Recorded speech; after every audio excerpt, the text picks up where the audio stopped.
ఈరోజు మనం చూస్తున్న స్పెయిన్ 1,95,000 స్క్వేర్ మైల్స్ విస్తీర్ణంలో ఉన్న ఒక యూరప్ దేశం. ఇది యూరప్లో 4వ అతిపెద్ద కంట్రీ. దీనికి వెస్ట్ వైపున పోర్చుగల్, నార్త్ వైపున ఫ్రాన్స్, అలాగే ఆండోరా దేశాలు బోర్డర్గా ఉన్నాయి. అలాగే మెడిటేరియన్ సముద్రంలో బాలరిక్ ఐలాండ్స్, అట్లాంటిక్ సముద్రంలోని కనరీ ఐలాండ్స్ కూడా స్పెయిన్ కంట్రోల్లోనే ఉన్నాయి. కానీ 19వ శతాబ్దం మొదట్లో అదే స్పెయిన్ ఏకంగా 5 మిలియన్ స్క్వేర్ మైల్స్ ఏరియాను కంట్రోల్ చేసేది. నార్త్ అమెరికా నుంచి సౌత్ అమెరికాలోని అర్జెంటీనా వరకు ఆ సామ్రాజ్యం వ్యాపించుండేది. అంతేకాదు పసిఫిక్ ఓషన్కు అవతలి వైపున ఉన్న ఫిలిప్పీన్స్ కూడా అప్పట్లో స్పానిష్ ఎంపైర్ కంట్రోల్లోనే ఉండేది. ఇక్కడ మనకు ఒక పెద్ద సందేహం వస్తుంది. ఒక చిన్న కంట్రీ అంత పెద్ద ఎంపైర్ను ఎలా నిర్మించగలిగింది? అతి తక్కువ కాలంలోనే ప్రపంచంలో మొట్టమొదటి ఫాస్టెస్ట్ గ్రోయింగ్ సూపర్ పవర్గా ఎలా ఎదిగింది? ఆ తర్వాత ఎందుకు కొప్పుకోలింది? ఒకప్పుడు ప్రపంచాన్ని శాసించిన స్పానిష్ ఎంపైర్ కేవలం ఒకే ఒక్క కంట్రీకే ఎలా పరిమితమైంది? ఈ కథను అర్థం చేసుకోవాలంటే మనం 8వ శతాబ్దానికి వెళ్ళాలి. ఆ సమయంలో ఇప్పటి స్పెయిన్ ముస్లింల కంట్రోల్లో ఉండేది. అప్పట్లో దాన్ని అల్ అండలూస్ అని పిలిచేవారు. ముస్లింలు దాదాపు 800 సంవత్సరాల పాటు స్పెయిన్ను పరిపాలించారు. ఈ 800 ఏళ్ల కాలంలో స్పెయిన్లో సైన్స్, ఫిలాసఫీ అలాగే ఆర్కిటెక్చర్ పరంగా చాలా డెవలప్మెంట్ జరిగింది. కానీ ముస్లిం ఎంపైర్కు క్రిస్టియన్స్ నుంచి ఎప్పుడూ ఒక బలమైన రెసిస్టెన్స్ ఎదురవుతూనే ఉండేది. దీన్నే వాళ్ళు రీకన్విక్స్టా అని పిలిచేవారు. స్పెయిన్ నుంచి ముస్లింలను బయటకు పంపించడానికి చుట్టుపక్కల ఉన్న క్రిస్టియన్ ఎంపైర్స్ కొన్ని దశాబ్దాల పాటు చేసిన యుద్ధాలే రీకన్క్విస్టా అంటారు. 15వ శతాబ్దం చివరి నాటికి క్రిస్టియన్స్ స్పెయిన్లో 90% ఏరియాను తిరిగి తమ కంట్రోల్లోకి తెచ్చుకున్నారు. ముస్లింల కంట్రోల్ కేవలం గ్రెనడా ప్రాంతానికి మాత్రమే పరిమితమైంది. ఆ సమయంలో స్పెయిన్ 3 క్రిస్టియన్, 1 ఇస్లామిక్ కింగ్డమ్గా విడిపోయి ఉండేది. ఇప్పుడు క్రిస్టియన్ పవర్ను మరింత స్ట్రాంగ్ చేయడానికి ముస్లింలను స్పెయిన్ నుంచి పూర్తిగా తరిమి కొట్టడానికి ఒక ప్రణాళిక వేయడం జరిగింది. కింగ్డమ్ ఆఫ్ కాస్టిల్కు చెందిన క్వీన్ ఇసాబెల్లా, అరగోన్కు చెందిన కింగ్ టూ ఫెర్డినాండ్ 1469లో పెళ్లి చేసుకున్నారు. వీళ్ళిద్దరూ కలిసి 1492లో జరిగిన బ్యాటిల్ ఆఫ్ గ్రెనడాలో ముస్లిం ఆర్మీని ఓడించారు. దాంతో స్పెయిన్ మొత్తం ఇప్పుడు క్రిస్టియన్ కంట్రీగా మారింది.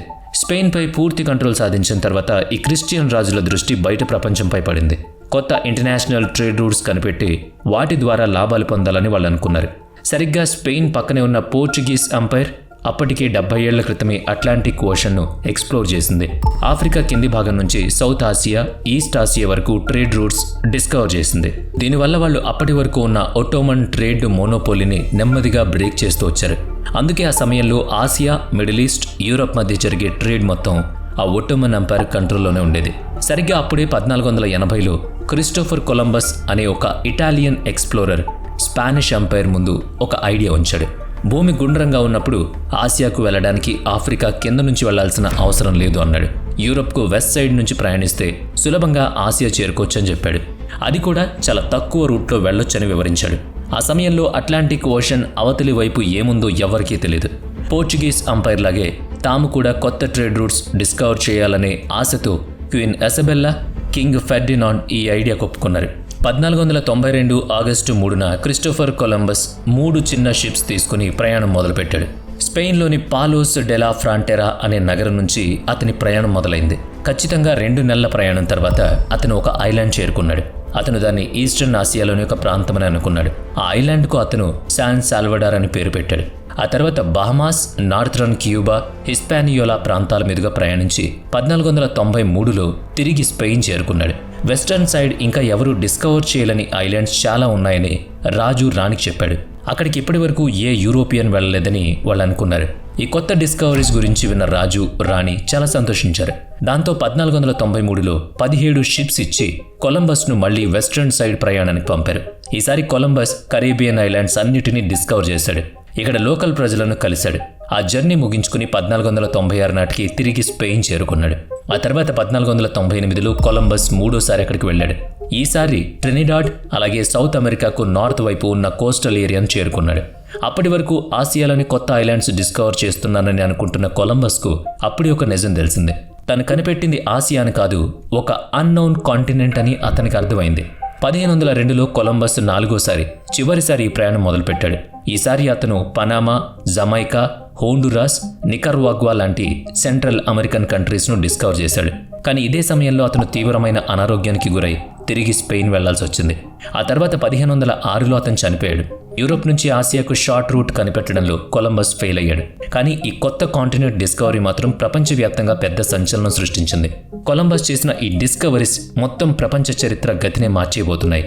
అయితే ఈ కొత్త డిస్కవరీస్ వల్ల స్పెయిన్, పోర్చుగల్ మధ్య ఒక ప్రాబ్లం మొదలైంది. ఈ కొత్త భూమి కంట్రోల్ ఎవరి చేతిలో ఉండాలి అనే దానిపై వివాదం వచ్చింది. దీనికి పరిష్కారంగా 2 ఎంపైర్స్ మధ్య టోర్డెసిల్లాస్ అనే ఒక అగ్రిమెంట్ జరిగింది. దీని ప్రకారం యూరప్ బయట ఉన్న ప్రపంచాన్ని 2 లైన్స్ ద్వారా డివైడ్ చేశారు.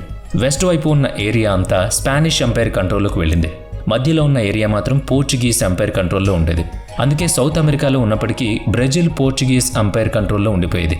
నేటికి సౌత్ అమెరికా అంతా స్పానిష్ మాట్లాడుతుంటే బ్రెజిల్లో మాత్రం పోర్చుగీస్ మాట్లాడతారు. ఈ ట్రిటీ తర్వాత స్పానిష్ ఎంపైర్ ఈ న్యూ కాంటినెంటల్లో పర్మనెంట్ సెటిల్మెంట్స్ ఏర్పాటు చేయడం మొదలుపెట్టింది.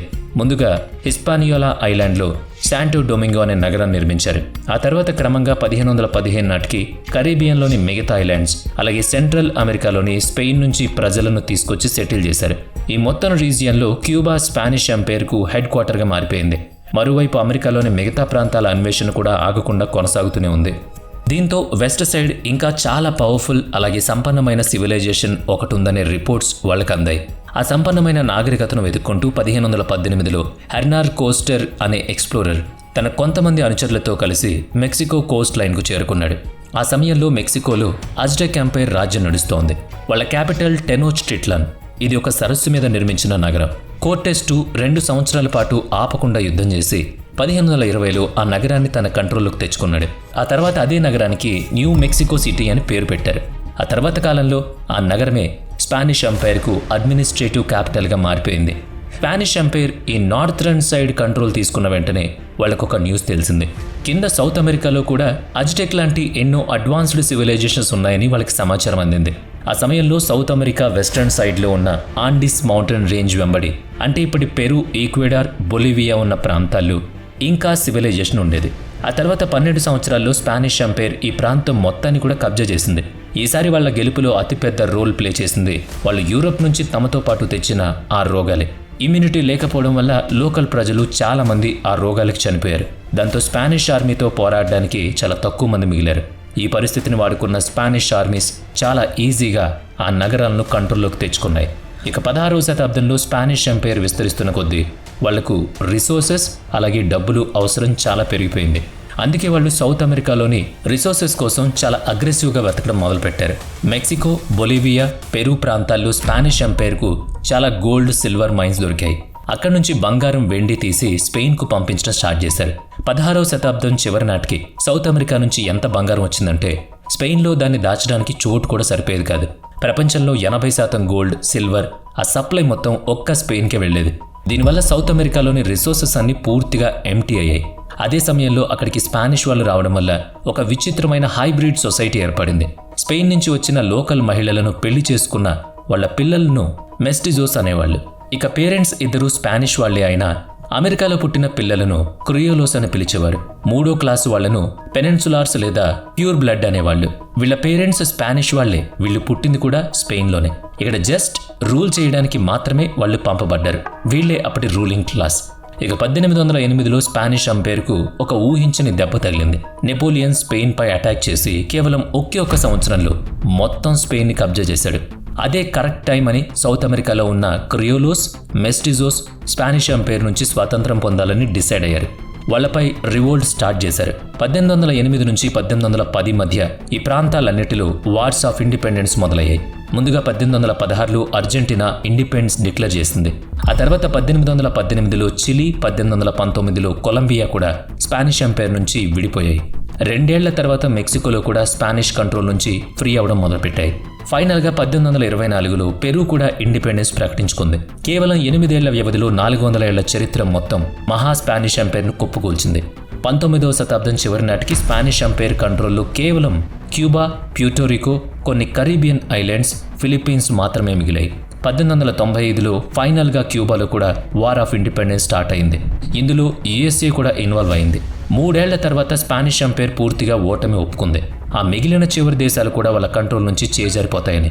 400 సంవత్సరాల పాటు సగం ప్రపంచాన్ని పాలించిన, ప్రపంచంలోని 80% గోల్డ్ సప్లైను కంట్రోల్ చేసిన ద మైటీ స్పానిష్ ఎంపైర్ ఇప్పుడు పూర్తిగా కొలాప్స్ అయిపోయింది. ఒకప్పుడు ప్రపంచాన్ని శాసించిన ఆ సూపర్ పవర్ ఈరోజు మనం చూస్తున్న స్పెయిన్ అనే చిన్న దేశానికి పరిమితమైపోయింది. ఇది స్పెయిన్ డౌన్ఫాల్ స్టోరీ. ప్రపంచ చరిత్రను మార్చేసిన ఇలాంటి ఎన్నో హిస్టరీస్ మా దగ్గర ఉన్నాయి. సో ఇలాంటి వీడియోస్ మీరు చూడాలనుకుంటే వీడియో నచ్చితే లైక్ చేయండి, షేర్ చేయండి. ఇప్పటి వరకు మన ఛానల్ని సబ్స్క్రైబ్ చేయనట్లయితే ఇప్పుడే సబ్స్క్రైబ్ చేసుకుని పక్కనే ఉన్న బెల్ ఐకాన్పై క్లిక్ చేయండి. నెక్స్ట్ వీడియోలో మళ్ళీ కలుద్దాం. Thanks for watching.